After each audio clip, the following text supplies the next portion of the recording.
With more than 42,000 restaurants in over 100 countries, Subway has the most locations of any fast food chain on the planet. And at first, that sounds like a sign of a thriving subgiant. However, Subway is anything but. Subway's closed thousands of stores in the last 3 years and saw a 25% fall in business from 2012 to 2017. So what happened?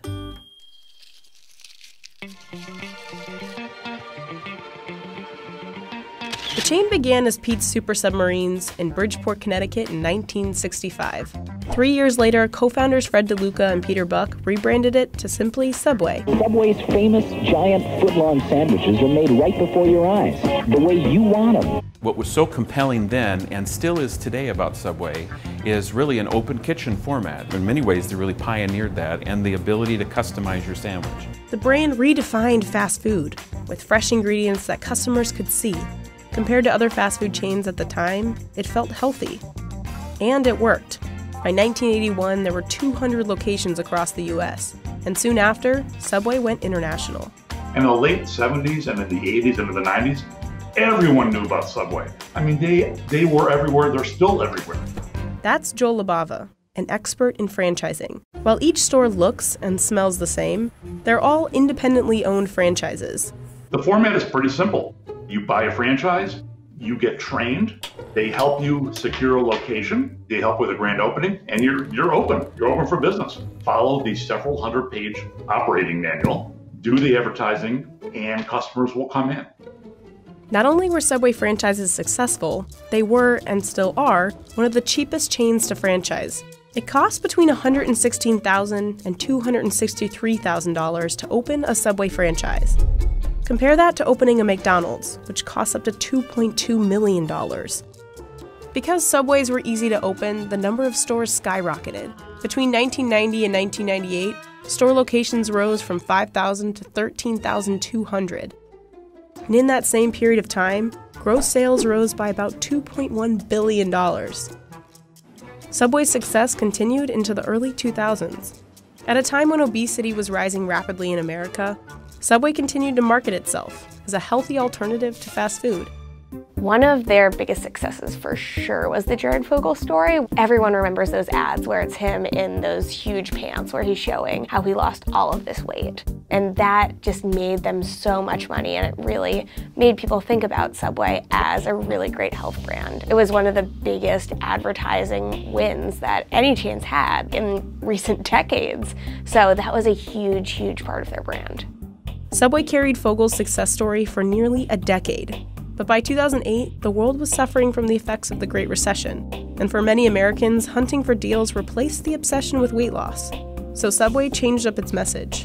In March 2008, it introduced a new promotion that would come to define the chain.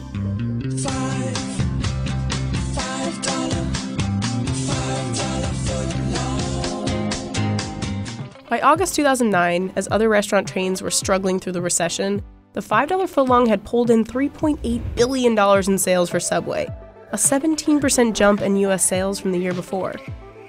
But even the best deals run their course.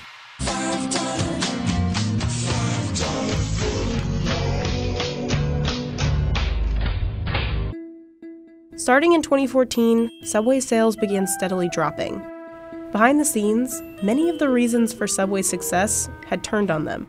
Quiznos was once Subway's main competition, but tons of subchains like Jimmy John's, Firehouse, Potbelly, and Jersey Mike's, and fast casual chains like Panera were offering seemingly fresher and healthier options. And they started stealing market share. They're competing against people who bring in fresh produce every day. A lot of Subway locations only bring in fresh produce once or twice a week. On top of that, fast food chains that had been around as long as Subway were coming up with healthy alternatives of their own and getting creative with new menus. More and more fast food chains really want to have that innovation pipeline where they're bringing something out new almost every month. Fast food places are looking for ways to bring in new customers, drive traffic, and Subway has not tried to do that in the same way other places have. But other fast food chains weren't the only competition for Subway franchises. With Subway's franchising model making it so easy to open locations, stores inevitably started opening up around the corner from each other in lucrative markets. Take downtown Manhattan, for example. Within a 15-minute walk and less than half a square mile, there are 10 Subway locations. And these locations in close proximity began cannibalizing each other's sales. The Subway franchise agreement, the contract, it says they can open anywhere. There is no protected territory. So franchisees really have no say-so in where the other franchisees are going to open. It's a problem. And Subway Corporate wasn't stopping it, because the company benefited from a high number of locations. More locations meant more franchising fees, and high royalties to Subway Corporate, which diminished the effect of falling sales from a single location. When franchisees' sales are kind of slipping, as long as they're staying open, it doesn't necessarily hurt Subway as much as it would some other chains. If everyone's kind of like chugging along, like opening new locations, then they can kind of keep on keeping on, and it's not going to be the end of the world for the corporate office. Franchise owners, on the other hand, took the hit. In 2012, each Subway franchise generated an average of $482,000 a year. 4 years later, that number had slipped to $422,000 a year. For comparison, the average annual revenue of a McDonald's franchise in 2016 was $2.6 million. And to make matters worse, Subway would lose the face of its company. In 2015, the man who had embodied Subway's Eat Fresh mission was charged with possession of child pornography and having sex with minors. Subway cut ties with Fogel, and he was sentenced to 15.5 years in federal prison. And the Jared Fogel thing kind of basically went from a huge positive to a huge liability, like the worst things possible that your brand could be associated with. All of these things created the perfect storm for Subway, and soon locations started to close. In 2016, Subway closed 359 stores in the US. It was the first year the chain closed more locations than it opened. In 2017, that number was over 800, and by the end of 2018, over 1,000 locations had closed. With all these sour ingredients, it's hard to imagine Subway could bounce back. But the chain is certainly trying. In 2017, Subway launched its Fresh Forward program, starting with remodeled stores. The revamped locations featured new menu boards, Wi-Fi, USB ports, updated furniture, and music. I will give Subway credit. They're doing something interesting. They're offering grants where if a franchisee applies and everything's in line, they can get up to $10,000 towards remodeling. By the end of 2020, over 10,000 locations will have this new restaurant design. But Subway says food is its next priority, and it's backing it up with an $80 million investment in updated menu items.